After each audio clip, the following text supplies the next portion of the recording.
Қайырлы күн. Біз бүгін көп қатпарлы дрожж қосылған самса әзірлейміз. Қамырына сүт, су, дрожж, тұз, шекер, ас содасы, бір дана жұмыртқа, сұйық май барлығын араластырып, ұн қосып илейміз. Бір ыңғай иленген қамырдың бетін жауып, 1-2 сағат көтерілгенше күтеміз.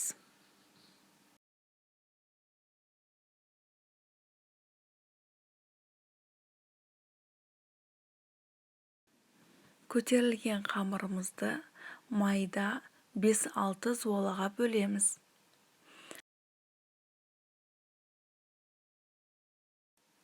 Барлық 5 зуаламызды өте жұқа етіп жайып шығамыз.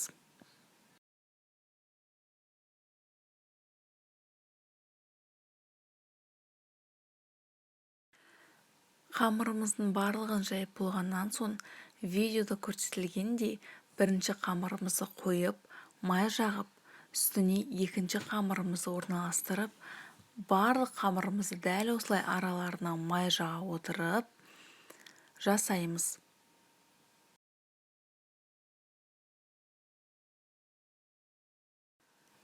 Бес қамырымызды да осылай жайып болғаннан кейін рулет тәрізді етіп ораймыз. Дайын болған қамырымызды кішкене уақытқа морозилкаға салып қойсаңыздар болады. Одан кейін видеода көрсетілгендей бірдей бөліктерге бөліп, самса жасай берулеріңізге болады. Видеода самсаның әртүрлі пішіндері көрсетілген. Өздеріңіздің қалауларыңыз бойынша жасауларыңызға болады.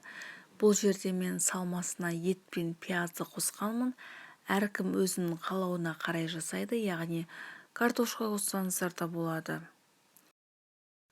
Самсаларымыздың барлығын түйіп болғаннан кейін табаларға орналастырып, бетіне жұмыртқа жағып, қызып тұрған пеште пісіріп аласыздар.